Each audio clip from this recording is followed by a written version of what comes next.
এমন সতীন দেখলে শরীর জ্বলবে। ওই বাংলাদেশ থেকে দেখে যাবো মোবাইলে একটা সতীন মুন্ডি টানছে ওর সতীনকে দেখছে কুচলা মানে ওরকে যখন দেখছে তখন পা দিয়ে কুচলেছে, ওকে দেখে তখন মুখ টানছে, সব সময় করছে। এক সতীন করেছে কি আর এক সতীনের থালিতে ছাত্তু সেনা খেয়ে এলেছে। তা আর এক সতীন করেছে মাগি তুই হার থালিতে ছাত্তু সেনা খালি, তোর থালিতে আমি গু সেনা খাবো। রাগের চোটে কয়েছে। তো সতীন এমন সতীনের ঝালাস ভাই, পৃথিবীতে সতীনের মতন ঝালাস আর কিছু নাই। ওই মাইয়া লোকেরা গীত গাহে আর কহে, গীতের ছলে কহে হা গো টলা হা গো পড়োশি কেমন সতীনের ঝালাস গো। তো আর একটা মেয়ে লোক ফের কয়েছে যেমনি বাহে কাঠের আগুন তেমনি সতীনের ঝালাস গো। যেমন কাঠের আগুন দগদগ করে চলে ওরকম সতীনের ঝালাস, এত ঝালাস। আপনি রাত্রিবেলা যখন তাবলিগ করে বাড়ি আসবেন সবিক, আমি রাত্রে কেমনখানে বন্ধ করা বিছানায় শুয়ে যাব, ল্যাপকাতা দিয়ে বুক ঢেকে নিব, আমাকে ঘুম চলে আসবে সবিক। আপনি গেটে এসে খালি বাড়ি মারবেন খাদিজা খাদিজা বলে ডাক দিবেন, আমার ঘুম মাগতে বিছরা থেকে উঠতে কাবাড় খুলতে। তব তড়িক হয়তো আপনাকে শত্রুর দলেরা গুন্ডারা আপনার দুশ্মনেরা আপনাকে ধরে ফেলবে, আপনাকে হয়তো আপনার জীবনটা নিয়ে নিবে। এই জন্য রাত্রিবেলা আমি বিছানায় ঘুমাই না স্বামী। সারা রাত্রে আমি ঘরে পিঠ লাগিয়ে কাবাড় বন্ধ করা পিঠটা লাগিয়ে দাঁড়িয়ে থাকি গো স্বামী। যখন আমাকে ঘুম আসতে লাগে স্বামী, যখন আমি আর ঘুম থামতে পারি না, নিন চলে আসে, আমি একটা পাকে ছেড়ে নি একটা পায়ের ভরে দাঁড়িয়ে থাকি গসামে। আমার পাটা যখন ব্যথা করতে লাগে তখন ঘুম আমার ভেঙে যায়। আবার যখন আমার এই পাটা ব্যথা করতে লাগে আবার এই পাটাকে নামিয়ে দিই, এটা পাকে ছেড়ে নি, এই পায়ের ভারে দাঁড়িয়ে থাকি, আমাকে ঘুম আসে না। এইভাবে সারা রাত দাঁড়িয়ে থাকি। যখন আপনি আসেন আপনার পায়ের শব্দ যখন পাই, পায়ের আওয়াজটা যখন আমি পাই, তখন আমি বুঝতে পারি আমার স্বামী চলে আসলো। আপনি যখন একবার ঠকা মারেন যে খাদিজা, আমি চট করে গেটখানা খুলে দিই, কেওয়াড় খুলে দিই, আপনাকে ঘরের মধ্যে আমি টেনে নিই, যেন দুশ্মনীরা মুখা না পায়, দুশ্মনীরা আপনাকে ধরতে না পারে, কেউ জানতে না পারে মোহাম্মদ কত রাত্রে বাড়ি আসছে, কোন টাইমে বাড়ি আসছে, কেউ যেন জানতে না পারে। আমাকে আমার খাদিজা এইভাবে ঘরে নিতে রয়েছে। আজকে তোমরা আমার সুখের বন্ধু, সুখের সাথী, কিন্তু আমার খাদিজা ছিল আমার দুঃখের সাথী, দুঃখের বন্ধু। দুঃখের সময় আমার কত কাজ দিয়েছে আমার খাদিজা। আল্লাহর নবীর মানে কথা শুনে আয়েশা আল্লাহর নবীকে বললেন, নবী গো আমার ভুল আছে, আমাকে ক্ষমা করে দেন, আমি আর জীবনে বলবো না। আমি জানি না যে এত মানে খাদিজার গুণ আছে যে আপনি গুণ বর্ণনা করলেন, সুবহানাল্লাহ। তো মায়েরা আমার বোনেরা ভালো করে শুনেলেন, খাদিজার মতন বনে যান, স্বামীকে ভালোবাসতে শিখেন, স্বামীর সেবা করেন, স্বামীর তাবেদারি করেন, স্বামীর খিদমত করেন, স্বামীকে ভালোবাসতে শিখেন, স্বামীকে সান্ত্বনা দেন, স্বামীকে মানে বুঝান দেন, স্বামীর সঙ্গে ভালো ব্যবহার করেন, মানে সন্তুষ্ট রাখেন সব সময়। বুঝতে পারলেন? আল্লাহর নবী যখন গারে হিরা থেকে যখন ওই জিবরাইল যখন ওকে চেপে ধরেছিল, আল্লাহর নবী কাঁপতে কাঁপতে কাঁপতে কাঁপতে বাড়ি চলে এসেছে। বাড়ি এসে যখন নবীজি বলেন ও খাদিজা ঠান্ডাতে মর যাই জান চালিয়া, উড়াও চাদর যাই রে জীবন জ্বরের জ্বালাতে, ফুরকানে হামিদি নাজেল হলো জিবরাইল দাঁড়াতে। আল্লাহর নবী শুয়ে গেলেন, চাদর দিয়ে মুখ ঢাকালেন, কমল দিয়ে মুখ ঢাকা শুয়েছেন। খাদিজা উম্মুল মুমিনিন হযরত খাদিজা আল্লাহর নবীর পাশে বসে গেলেন, আল্লাহর নবীকে চেপে ধরে আছেন, আল্লাহর নবীকে চেপে পাশে বসে ধরে আছেন। আল্লাহর নবী সমস্ত কথা খাদিজার সামনে খুলা খুলা বলতেন। রে ভাই, কোথায় গেল, কি খেলো, কি হলো, কি ঘটলো, কি হয়েছে, সমস্ত কথা, কোথায় কি দেখলো, কোথায় কি হয়েছে, কি হয়েছে, সমস্ত কথাগুলো দেখে আল্লাহর নবী খাদিজাকে বলতেন। খাদিজা তখন ওকে সান্ত্বনা দিতেন, সন্তুষ্ট করতেন, আর খাদিজা তখন তাকে বুঝাতেন। আল্লাহর নবী বলছে, খাদিজা আমি মনে হয় আর জীবনে বা জীবনে রে এরকম একটা লোক, ভয়ানক লোক, খুব তাগড়া লোক, শক্তিশালী লোক আমাকে এসে বলছে ইকরা তুমি পড়ো। আমি বললাম যে আমি পড়তে জানি না। আমাকে এমন করে সিনাতে চেপে ধরেছে, আমার ডরে ডরে আপনা আপনি আমি পড়তে লেগেছি। তো খাদিজা মনে হয় আমি আর বাঁচব না।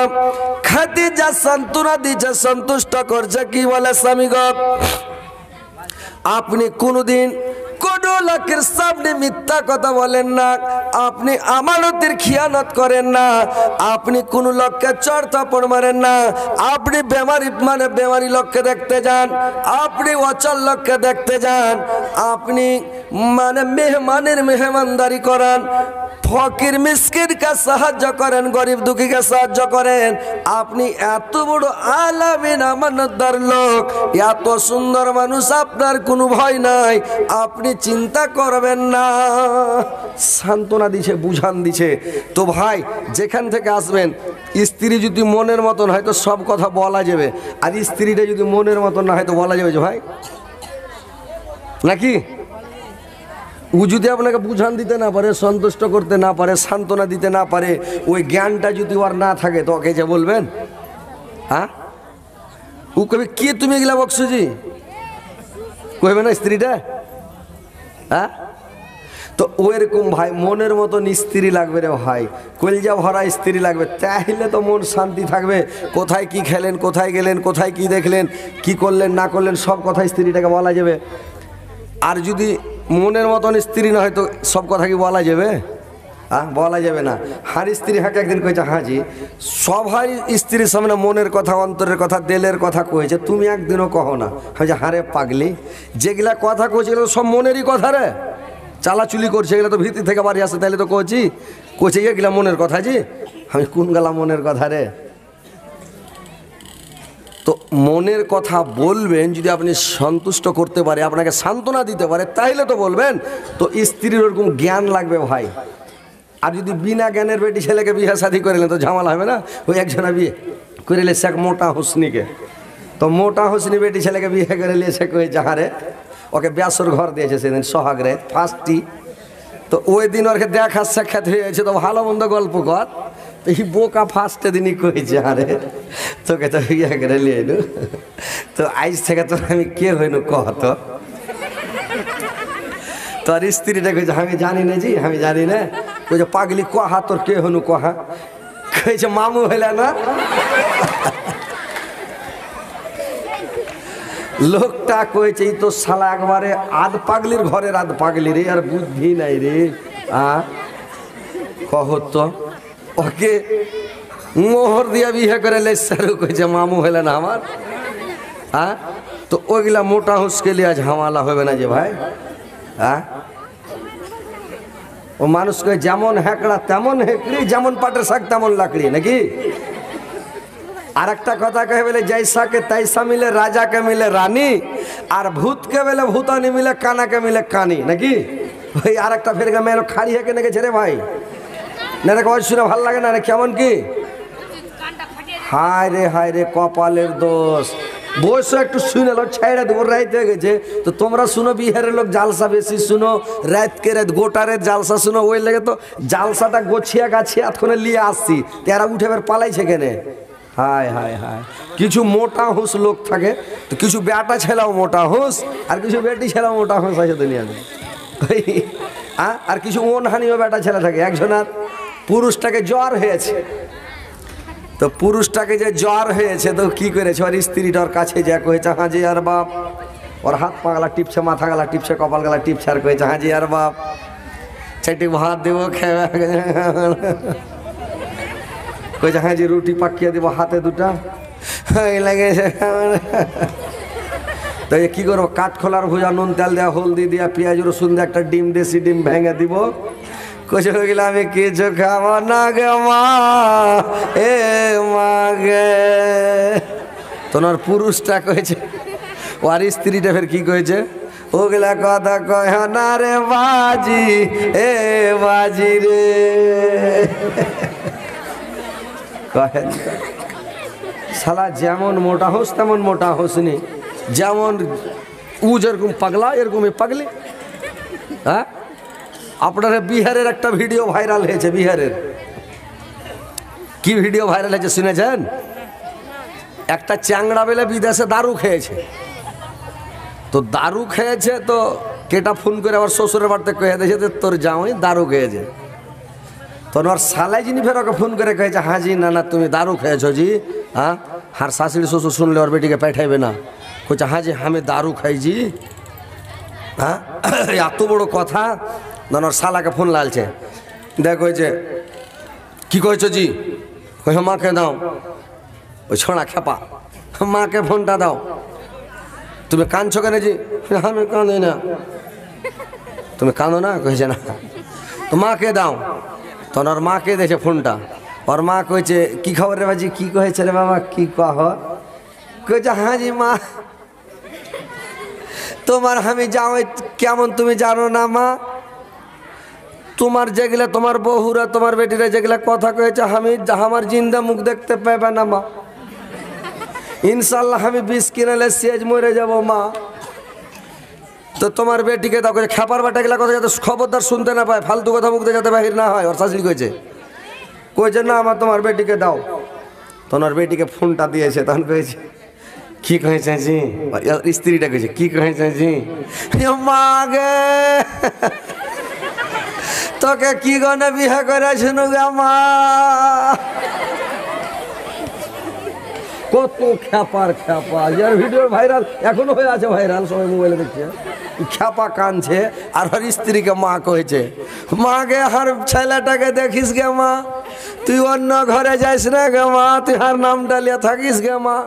কি কইছে ওগুলা কথা কেন কইছ জি, শরম লাগছে জি, এরকম করে কইছে। আর স্ত্রীটা কইছে ই খ্যাপা কাইনা চলে মাগে মাগে মাগে মাগে করে কাইনা চলে যাও। রে খ্যাপা কোন গাছে ধরা খ্যাপা রে, হ্যাঁ স্ত্রীকে কেউ এরকম করে কথা কয়েছি।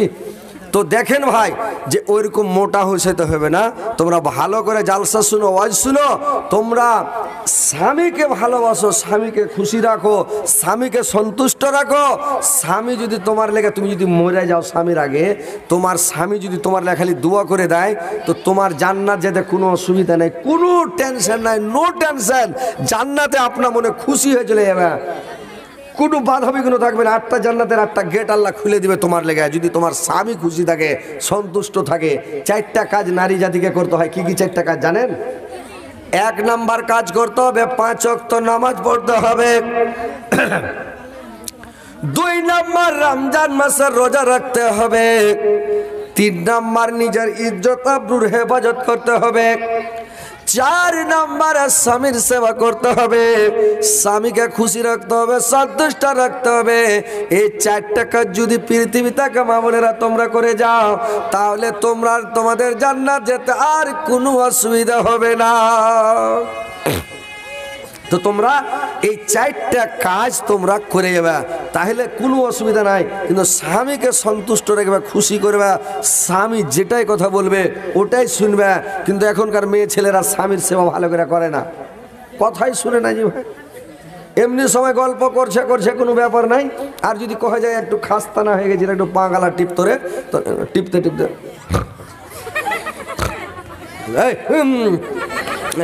নিন চলে এসছে যে খুবই খাস্তা না, আর চোখ বুঝে চলে আসছে কি যে ব্যাপার, ওই দিন বেলা আবার চোখ বুঝছে। তো এরকম কোনোদিন যাতে না হয়, স্বামীর সেবা করো, তাবেদারি করো, খিদমত করো, তোমার স্বামী যেন খুশি থাকে, সন্তুষ্ট থাকে, তোমার লেগে কায়দা বাড়াবে, দোয়া করবে, সব সময় দান খেরাত করবে, সাদকা করবে, তুমি জান্নাতে যাবে। আর যদি স্বামীকে তুমি ভালো না বাসো, তোমার স্বামী খুশি থাকবে, বুঝতে পারছো? তখন তোমার লেগে আর দোয়া করবে না, তোমার লেগে কোনো কথা বলবে না। যদি স্ত্রী মনের মতন না হয় ভাই, কত সমস্যা, কত ঝামেলা। আমার ভিডিওতে একটা গল্প শুনেছেন, আমি ভিডিওতে একটা মানে ইউটিউবে শুনেছেন, আমি একটা মানে এক জায়গায় বলেছিলাম, ভাইরা আমার যে ডাকিকার স্ত্রী ছিল সেটা খাদিজার মতন। যখন আমি জালসা করে বাড়ি আসতাম, রাত্রি 2টার সময়, 3টার সময়, রাত 1টার সময় যখন বাড়ি আসতাম, আমার বড় স্ত্রীটা যখন বেঁচে ছিল রে ভাই, তো যখন আমি গেটের কাছে এসে খালি একটু আওয়াজ দিতাম, আমার স্ত্রী চট করে ডেড়ির গেট খুলে দিত, পাটাম করে বাড়িতে চলে যেতাম। আর ভাই রে আমার, এখন যেটা স্ত্রী আমার আছে, ঘরের কাছে যায় গাড়ির হরেন খালি বাজা চলে যাচ্ছে, পোক পোক করে, গেট খুলে না, কেওয়াড় খুলে না। ভাই কি করবো লাস্টে, কতদিন যায় সূর্যাপুরি আমার বাড়ির পার্শ্বে রে ভাই, চাল লাগা লাগে বাড়ে, উসমার ঘর যায় আমরা সুদের রচ। একদিন আর চলে গে উসমার ঘর ইলাবাদ, বুঝা পারছেন তোমরা? বুঝা পারছেন কি? আমরা চলে, তোমরা পারছেন? বুঝা পারছেন? আরে বাবু, একদিন আমরা রাত করে চলে গে, রাত 2 বাজে ঘর যাই, দেখছু সিটি মারছু, হরেন বাজাছো, গেওয়ার খোল যায়নি, যখন আননি খোলে আমরা চলে গে আমার ঘরে বগলচ্ছে উসমারা সুজা পুরিলাম, উসমার ঘরে যে বাড়কা এখানটা আগনা যায়, উসমার আগনাত গাড়ি খান ঢোকাই দেন, আর গাড়ি খান ছাড়া করে দিয়ে বলব টলব মিঝাই দে, গাড়ির বিচত মই নিহাই গেল, দেখছু আমার কেবার খান তো খুলবে নি, আর বাধত্তর হল নিয়ে যাবে। তো সেনা ওহার ঘরত শুতে রয়ে গেল, বিহানে যখন ফাইজিরে রক্ত ধল উঠে সেনা আমরা নামাজ পড়বা কেন, আর মসজিদত নামাজ পড়ে গাড়িলে যাচ্ছু, তো দেখছু মূর্তির মাত্রা মুলি সাহেব নে দেখছু ওই মানে কেবার খান খুলে দেয়, কোচ আলা বসলেন, মুই কেছে 2 পেন্টি লাগাবো নাকি, তক মানে 2 লাঠি দিব নাকি তোকে, হ্যাঁ কখন কত রেতে সে তুই দেখো নালি। হ্যাঁ তো কথা হলো কোনটা, যে ভাই মনের মতন স্ত্রী হতে হবে। ই মরে গেলে দোয়া করবো লেগেছি ভাই, কি দোয়া করবো যে নানি রে, মনের মতন হলে দোয়া করবে, দোয়াই করবো না তোর লেগে, আর ওর লেগে কাঁদছি দোয়া করছি। তো মনের মতন হইতে হবে, স্বামীকে খুশি রাখবে, সন্তুষ্ট রাখবে, তোমার স্বামী সব সময় খুশি থাকবে, সন্তুষ্ট থাকবে, তোমার লেগে দোয়া করবে। ভাইরা আমার, বন্ধুরে আমার, তোমাদেরকে নূরবন্ত হবে, তোমরা নার বনে যেও না। আর নূর ছিলেন হযরত আয়েশা, আয়েশা ছিলেন নূর। কেমন আয়েশা নূর ছিল, মায়েরা আমার বোনেরা ভালো করে শুনলেন। একদিন ঘটনা, আল্লাহর নবীকে আয়েশা গোসল করাতে নিয়ে গেছে, বোনেরা আমার ভালো করে শুনলেন। স্বামীকে গোসল করার জন্য নিয়ে গেছে, তো স্বামীকে যখন গোসল করার জন্য নিয়ে গেছে, তো আল্লাহর নবী একটা তক্তার উপরে চড়েছে, আর তক্তার উপরে চড়ে যখন করেছি আল্লাহর নবীর মাথার উপরে মুখে কুড়া কুড়া পানি ঢালতে লেগেছে, ওর মাথাতে পানি যেমন ঢালতে লাগা, আল্লাহর নবীর মাথাতে যেমন পানি ঢালতে লেগেছে। আল্লাহর নবী গোসল করছে, পানিগুলো যে বহে যাচ্ছে, তো পানিগুলো লাল হয়ে বয়ে যাচ্ছে। আল্লাহর নবী দেখছে কি পানি কেন লাল, আয়েশাকে বলল, আয়েশা রে পানিটা লাল হয়ে কেন যাচ্ছে রে আয়েশা?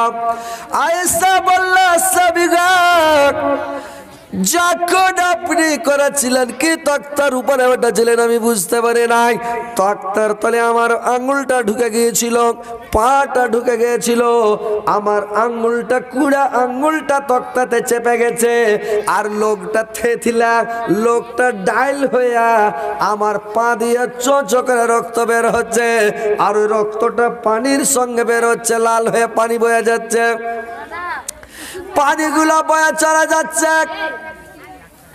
আল্লাহর নবী চট করে তক্তা থেকে নেমে গেলেন। আল্লাহর নবী চট করে তক্তা থেকে নেমে গেলেন। আর তক্তা থেকে নেমে যাইয়াক আর করেছি কি, আল্লাহর নবী বললেন, আয়েশা রে তোমার পাটা দেখি। চট করে পা দেখছে, লোকটা থেথিলে ডাইল হয়ে গেছে, রক্ত বয়ে চলে যাচ্ছে। আল্লাহর নবী বলল, আয়েশা তুমি আগে কেন আমাকে বলনি রে আয়েশা? আহা, তুমি কেন আমাকে একটু আগে ইশারা দাওনি? আমার পায়ে লেগেছে। আর তুমি করলে না, তুমি উসাস করলে না, কিছুই বললে না। কি ব্যাপারে সাদ? আল্লাহ ইসাব আল্লাহ সাবিগা, আমার একটা পায়ের কুড়া আঙুলটা থেতিলেছে। যদি আমার পায়ের সবটি আঙুল যদি থেতিলে যেত, তবু আমি উসাস করতাম না, করতাম না। আপনাকে আমি কষ্ট দিতাম না, তকলিফ দিতাম না, আপনাকে ব্যথা দিতাম না। আমার তো একটাই লোক থেতিলে যে স্বামীকে কত ভালোবাসতেন রে ভাই। মায়েরা দেখেন বোনের আমার, স্বামীকে কত ভালোবাসতেন। লোক ছেলে যায় তাও বলে না। এখনকার মেয়ে ছেলে হলে ওর লোকের উপরে যদি একটু গুল্লাটা পড়ে যায়, একটু ছেলে যায়, ওকে ঢ্যাক্কা মেরে ফেলবে। ঝরে মুখ পোড়ার বাটা, মুখ পোড়া, তোর কপালে কি চোখ নাই না? আল্লাহ তোর কপালে চোখ দেয়নি, যদি আর পাটা কুচলে দিলি বলবে কিনা? একটি ধাক্কা দিয়ে উল্টে ফেলে দিবে। কিন্তু আয়েশা কত ভালো ছিলেন, কিচ্ছু বলেনি, উশ্বাস করেনি, করেনি, কিছুই করেনি। কত আয়েশা ভালো। তো ওইরকম আয়েশার মতন বলতে হবে, স্বামীকে কষ্ট দিও না, স্বামীকে ভালোবাসো, স্বামীকে খুশি করো, স্বামীকে সন্তুষ্ট করো। কিছুবেলা মেয়ে ছেলে স্বামীকে খুশি করতে জানে না। এরা জালসা ভালো করে শুনবে না, মন দিয়ে শুনবে না। তো কি করে জানবে? তোমরা স্বামীকে খুশি করো কেমন করে জানো? যখন তোমরা রাত্রিবেলা বিছানাতে যাবে, রাত্রিবেলা যখন বিছানায় ঘুমাবে, একটা বালিশে মাথা রেখে ঘুমায়, একটা বালিশে মাথা রেখে ঘুমাটা সুন্নাত রে ভাই। দুটা বালিশ দুজনা মাথায় দিও না, না তো দুজনাতে রাগারাগি শুরু হবে। ও এক খাটের পাশে ধরবে, এক খাটের পাশে ধরবে। একটাই বালিশে ঘুমাও, আর তোমার মাথার চুলটিকে খুলে দাও, আর মাথার চুলটিকে খুলে বালিশের উপরে বিছিয়ে দাও। আর বালিশের উপরে বিছিয়ে দিয়া তোমার স্বামীকে বলো, এই চুলটির উপরে মাথা রেখে তুমি ঘুমাও। তোমার স্বামী যখন ওই চুলটির উপরে মাথা রেখে ঘুমাবে, একটুকুই মনে ঘুরবে ভাই, মনে ঘুরবে। মেয়ে ছেলের চুলে একটা সেন্ট আছে রে ভাই, একটা মহাক আছে। বেটা ছেলের লাখে লাগলে পাগলা হয়ে যাবে। হ্যাঁ, এমন একটা সেন্ট আছে আল্লাহ দিয়েছে, এমন আল্লাহর এটা দান ভাই, বুঝতে পারলেন? যদি বেটা ছেলের লাখে লাগে, এরা জানে না কেউ, ছুচ্ছা জানে না, ঝাড় নাই যে এত সেন্ট আছে। ছুচ্ছা যদি জানত, তোমরা ছুচ্ছা কहो না, কি কहो? ছুচ্ছাই কहो। ছুচ্ছা যদি জানত যাহার নাই যে এত সেন্ট আছে, তো ছুচ্ছা পাগলা হয়ে যেত, খালি পাক ঘুরতে ঘুরতে ও পাগলা মরে যেত। বোকা জানে না যাহার শরীর এত সেন্ট আছে, বোকা জানে না। বোকা যদি জানতো যাহার শরীর এত সেন্ট আছে, তো বোকাও পাগলা হয়ে যেত, পাক ঘুরে ঘুরে মরে যেত। হাতি নিজের বডিটা দেখতে পাই না, পাঁচ হাতি দেখতে পাই না। যদি ওর বডি দেখতে পাই তো কিছু রাত্র হুঁড়ে হলে দিত। তো ওর কানে চোখ ঢেকা আছে। হাতি মনে ভাবছে সবারই থেকে আমি একলাই কমজোর, এরা সব বড় বড় হাতি হয়ে লাগে, কার সাথে হুড়াহুড়ি করে না। হাতি লড়ে না ভালো করে, না তো হাত থেকে থামা যাবে যে ভাই, থামা যাবে না। তো ওইরকম মা বোনেরা জানে না যে অর্ঘে এরকম একটা সেন্ট আছে চুলের মধ্যে, এরা জানে না। বুদ্ধিটা শিখেলাও, বাড়ি যায় চুলটিকে মেল করে বালিশের ওপরে লাইন করে দেবে, যাতে চুলটি মানে না লাগে বা উপড়ে না যায়, একটু সুন্দর করে পাড়বে। এবার তোমার স্বামী তোমাকে আপনা আপনি ভালোবাসবে। ভাইরে আমার, স্ত্রীটাকেও ভালোবাসেন, স্ত্রীটাকে ভালোবাসা দেন। আল্লাহর নবী বলেছেন, আল্লাহর নবী স্ত্রীকে কত ভালোবাসতেন। এমনি আয়েশার পা কুচলে যেসে তো চালা করে না, আল্লাহর নবী আয়েশাকে কত ভালোবাসতেন। একসঙ্গে যখন খেতে বসতেন, আল্লাহর নবী যখন আয়েশার সঙ্গে খেতে বসতেন ভাই, তো খাইতে বসতে গেলে আয়েশার মুখে ভাত তুলে দিতেন, আয়েশা আল্লাহর নবীর মুখে দিতেন। এবার যখন এরা ভাত তুলি করে খেতেন, আয়েশা করে চিরকি যখন গিলাসটাতে পানি পান করতেন, আল্লাহর নবী চট করে গিলাসটা নিয়ে আয়েশাকে দেখিয়ান, যে সামনে ঠোঁট লাগিয়ে পানি পান করেছে আয়েশা, ওই জায়গাখানে নিচ করে আল্লাহর নবী ঠোঁট লাগিয়ে পানি পান করতেন। বুঝতে পারছেন? ওই যেখানে ঠোঁট লাগিয়া আপনারা লাগালছেন কে হো জিন্দগিতে বলেন তো কোনো একটা লোক লাগালছেন ভালা কি দিয়া ময়া মোহব্বত হবে ওই গিলাসটাতে তো পানি খায় না তো কথা হচ্ছে যে স্ত্রীকে ভালোবাসতে শিখেন পুরুষকে আপনারাকে ভালোবাসবে আমাদেরকে ভালোবাসবে তো কথা হচ্ছে আমি মা বোনেরা তোমরা পালাপালি করি না তোমারকে ওয়াজ করছি আরো কিছু শোনাবো তো এখন কথা হচ্ছে যে একটু তোমরা কালেকশন গুলো একটু দিয়ে দাও এটা হচ্ছে এই কেন উঠলো তোমরা পাগলির বেটিরা বসে ঠিক হ্যাঁ এরা কি রে হ্যাঁ এরা শ্বশুরের বাড়ি যাবে কেমন করে আর কখন যাবে হ্যাঁ আর কখন বুদ্ধি হবে ওই কে বলে বেটি আর বহু দেখতে সে তো কয়েছে যে হ্যাঁ ওর দাদি কয়েছে যে হাড় প্রতিদিন সবই রাঁধতে পারবে মাছ পারবে গোস পারবে আলু পেঁয়াজ রসুন যত যাই সমস্ত জিনিস রাঁধতে পারে আর ওকে কয়েছে তুই চালা করবি না একটু খোনা তো তোকে তুই চালা করবি না তো সবারই কথা যখন কয়েছে তখন কয়েছে নানিকে নানি খাত্তাকে নানি খাত্তা কারণ আর কাছে খাটটাও তো রাঁধতে পারবো তো কয়েছে খাত্তাকে রানি খাত্তা তখন ওরা বুঝালি তো সালা খোনা রে একে বহু করা যাবে না তো ওইরকম চালা করতে হয় না লক করে বসে শুনো লাস্টে বেলা খাত্তাকে নানি খাত্তাকে বাড়ি চলে যায় না।